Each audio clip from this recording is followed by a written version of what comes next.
Alright guys, Scrappy again today. Hope you're doing well and enjoying your day so far, with the big drama over the last few months again being CDL versus Warzone related content. Shifty TV has confirmed that after winning the World Series of Warzone and dominating everything in that scene over the last couple of years, he is going to try and make the transition to the Call of Duty League. Just the other day he was asked the question, if you had to replace one player in the league, who would it be? He said OpTic Pred. Scump gives his response to the situation, and Pred, instead of responding, is just chilling on his world tour. Very much enjoyed your thoughts in the comments below. Hit the like button if you enjoy. Subscribe if you are new. As always, I would greatly appreciate it. Plenty to get into today. Firstly, this real quick. Now, look, this is basically trolling, I imagine, from Aiden, but people are saying, oh, well, he tagged him. It must be legit. So, I don't know, make your own mind up, I suppose. Aiden says, Aiden, ex-Scump, ex-Formal. Took a lot of convincing, but we got the boys locked for the start of Black Ops 6 Warzone and possibly World Series of Warzone 2025. So, look, that seems incredibly doubtful to me. Is it likely that Scump and Formal may play some Warzone with Aiden when the game comes out?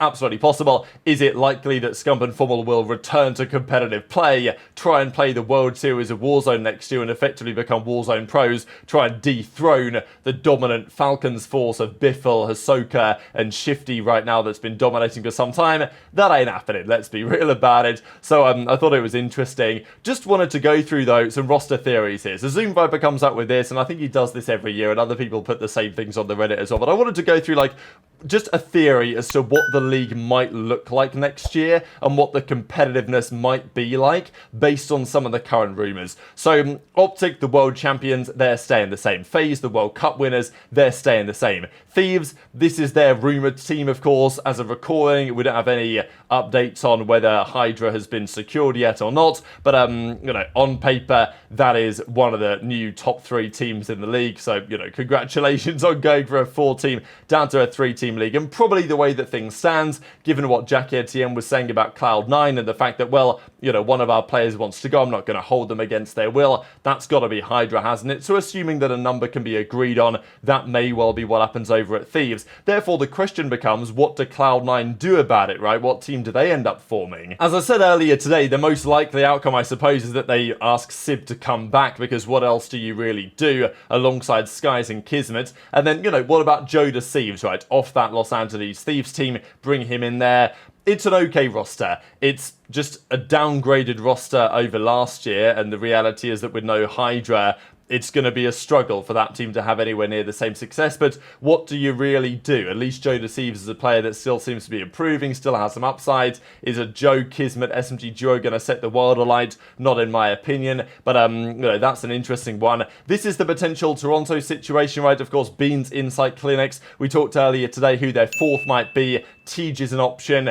Of course, as I said, you'd probably love to get a guy like Gwyn, but that is maybe going to be difficult off the Ravens. Tej is an unrestricted free agent if they want to go and get him. And then the Surge. So I guess this pretty much does look like your top 6 teams in the league. You've got some pieces of, you know, the former Thieves team in Nastie. You've got a aBeZy and 04 who did very well towards the end of the year on that Surge team.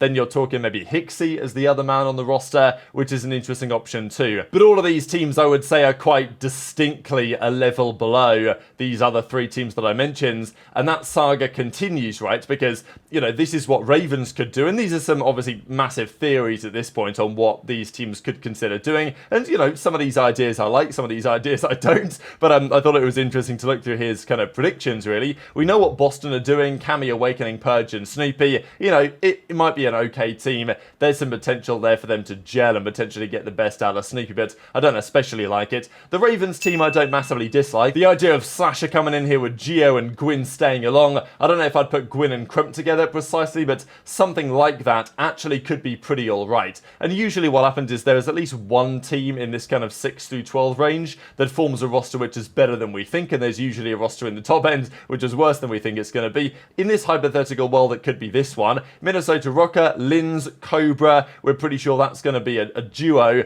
Gunless ain't going to be there, we don't think. Accuracy isn't going to be there, we don't think. Attach maybe as the AR, Nero as the SMG. I like the Nero Linz idea as well, that's interesting. I think there's an argument to say just bring back Linz and and vivid, right? Like, what was wrong with that? And they decided to blow it up for some reason. And then these are your other teams, really. I mean, there's rumours that Los Angeles Guerrillas might get bought out by the Gentle Mate, and if they do, I mean, they could do all sorts of stuff. Estriel staying in the league would be nice, bringing on Harry, who of course did well for them at the World Cup. That could be interesting as well. We know what Miami are going to do. We know what the Falcons are going to do. So that's pretty much what your league might look like in this hypothetical world. And yeah, there's maybe a couple of interesting teams in here. And I'm sure the league isn't exactly going to look like this, but I'm sure you're looking through these images and thinking, wow, the league is probably more top heavy than it has been before. But I wanted to share certainly a clip here from Scump, a recent podcast they did, talking about some of the drama really with Shifty TV. We know that Warzone is always a controversial one, and I feel like honestly people tend to care about these stories too much. Shifty also knows how to talk about things, get people riled up about certain things, get in the conversation, get in the limelight. He does a good job of doing so, right? When he talked about, oh, well, if the bag is right, I'll come to the league after he won things last year. Dashy was taking the mick out of him for that, and fair enough.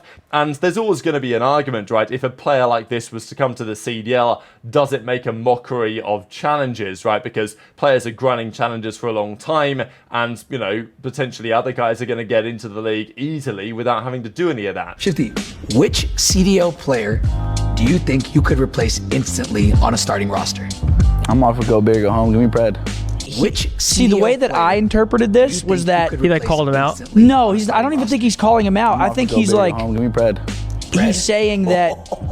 I mean, it is kind of a dig at Pred, but it's like he wants to join the biggest team, but he also has a crazy cast around. Like he's got Ant, Brandon, Kenny. So I think he meant that he wants to replace Pred, not that he could replace Pred. Yeah. He wasn't saying it like I think I could replace this motherfucker. he didn't just randomly say like I could go take Pred's spot right now. That's how I took it, but a lot of other people What are did Pred taking say? it What did Pred say? this way. The Pred reply? He's in fucking Barcelona on top of a mountain. He doesn't give a fuck. AG doesn't give a He fuck. probably doesn't AG probably hasn't even seen it. even know. AG hit me up like a week ago for Food Rex in Positano. I was like, bro, you're in Positano right now? I think he's finally home now. I think his world tour is ended, which honestly home good for in him. Australia. He was like, what Yeah, I hotel know. were y'all at? And I was like, I sent him it, and he was like, I'm at this one. Look at this shit. He sent me his room. He had like his room was insane. AG is like, he does it right, bro. Guy knows how to vacate. He doesn't care. And honestly, I'm so envious of the fact that his brain works that way where he'll just do it. And I'll like think about it too much and then stop myself from doing it. He just like, I'm going to go to fucking Barcelona. I'm going to go to Positano, Rome, Milan. And he just does it. And He's lived more in these last 2 months than I have my entire life. That guy's just been fucking everywhere. And not just touristing. He's like living lavishly. he's eating 5-star every meal. He's Every staying meal. at 5-star hotels. I wonder. So when Shifty said this, there was a question as to,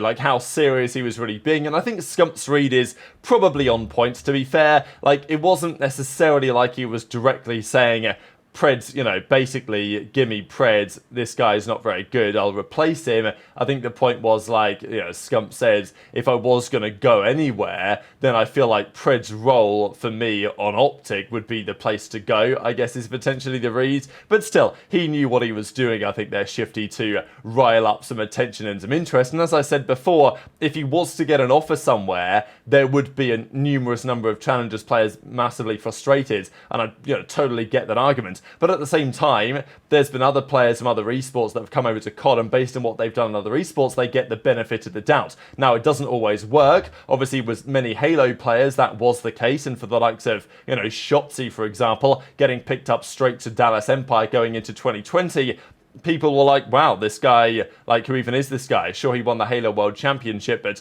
doesn't mean he's going to be good at COD, and he's getting straight onto one of the best teams in the league with 2 multi-world champions in Crim and Clay. Like, what's going on there? But obviously, Shotzzy bypassed challenges for very good reason. But it doesn't always work out, because if you guys remember, MettalZ, Gears of War legend, who's actually now made the transition to Halo and is doing very well, he tried to make the transition to COD himself, and to be fair, he did play some challenges on the Los Angeles Guerrillas Academy, but they brought him up to the starting roster, potentially largely because he was called MettalZ. I think they had Nero on that Academy team, Guerrillas, at the time, back in Cold War this is. They could have put Nero in. They didn't because, well, MettalZ, like, a big name type thing, and he was terrible, like, respectfully. So now he's gone on to do great things elsewhere. Not everyone's built for it. It is what it is. And Warzone is not, well, I wouldn't exactly call it a different esport. It's still COD. So if you're doing well in Warzone, it stands to reason you might be able to do well in the CDL as well. There's other factors in play, but I do think in general or the Call of Duty like competitive CDL community needs to calm down a bit about this whole Warzone stuff, because, you know, it becomes so dramatic for no real reason. And look, if Shifty was to get a chance in the league, it would be a great storyline. Like, I'm down to see it. I know that a lot of the Challengers players wouldn't be, but I'm in favor of this type of stuff happening, right? Because maybe he gets completely smoked and it's a great storyline. Maybe he does surprisingly well and it's a great storyline. I don't know. I don't really care. I'm just here for the drama. You know how it is. So while I'm sure Pred doesn't really care about this, and it's not like OpTic are going to sign him, which organizations could consider it? I think the difficulty on some level is there's just not that many organizations left. As we talked about a few minutes ago here, you look at the league, you're looking at Falcons in Miami, they're locked in. You're looking at, you know, the Los Angeles Gorillas team that might be bought out by Gentle Mates. Would they do it? I mean, possibly. Boston aren't going to do it. I don't really see Ravens or Rocket doing it personally. And then that's it. That's your options, right? So there's not that many teams in the league. I don't think Cloud9 would be especially serious about this, but, you know, then again, maybe it's not impossible, because Cloud9, they need to find some, you know, some talent, especially if they're going to try and replace HyDra, and effectively replacing a HyDra and making those changes for a player that, you know, let's say a player elsewhere in the league that you know isn't as good, you're just going to make your team worse. So there is an argument to say that, well, why not give it a try, see what these guys are capable of, and if it doesn't work, then you can make a change. Maybe bring in a substitute as well, just in case things go horribly wrong. Or maybe say to Shifty, all right, we'll give you a CDL spot if you join as a substitute at first, play Challengers for a couple of months, then we'll put you in the starting team. Maybe that's a way to do it as well. But of course, OpTic aren't going to do anything like that. So good luck getting Pred's spot, unless Shifty or some other Warzone player was to be able to come into the league, do a stellar job, and then maybe prove that, yeah, you know what, these Warzone guys can potentially hang. I'm convinced that the majority of them can't, but I think there will be one or two that could. Maybe Shifty's one of them. I don't know. I guess we're never going to know until we see whether it happens. But if he doesn't get a chance, he's not going to grind challenges, is he really? There's too much money to be made just playing Warzone, and fair enough. Don't hold it against him at all. Just before we close out the video, I thought this was kind of fascinating, actually. Simp and aBeZy have now been on FaZe for nearly 5 years. It's 4 years and 11 months have now been on FaZe, which actually is longer than when Crim and Karma were on OpTic for, which feels like Crim and Karma were on OpTic like forever. But that was 4 years, 9 months, and that was less time than the boys have been on FaZe for. Cellium, though, is actually longer even, of course, than that, because he was there during Black Ops 4, whereas Simp and aBeZy were on a United at the time. He's been on FaZe for 5 years and 7 months. So he's been on FaZe longer than Formal was on OpTic and the Huntsman. So that's pretty absurd to think about, isn't it? But yeah, time seems to move rather rapidly. But very much interested in your thoughts on all this stuff in the comment section below. Hit the like button if you enjoyed. Subscribe if you're new. Take care, and I'll see you next time. And then I did like a little challenge where I had to try to get a win in every game. Didn't complete that. I was just so tired at that point. I got second in a Warzone solo. I had like 22 kills. I got shit on at the end. Oh my god, I was watching that. At like hour 17. He sniped your head off. You were behind the car. I thought it was a free win. Hector, you'd be in tears. I literally think Iz was going to bed at the time that it happened. Yeah, you're like, not right now, babe. Yeah, I'm like, not right now. I'm trying to do this shit. I get sniped in the head. I instantly got up, went and said goodnight to her, and I came back fuming. You give her one of those hard ass kisses, like.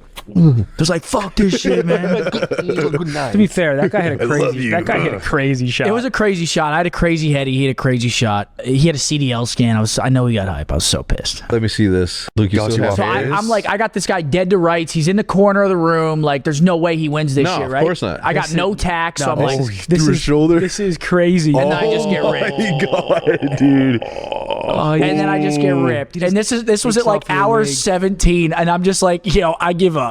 I'm like, I give up. Go over. Was this hour 17? It was either hour 16 or 17. So I'm already like, I'm already struggling, right? Yeah. I'm struggling.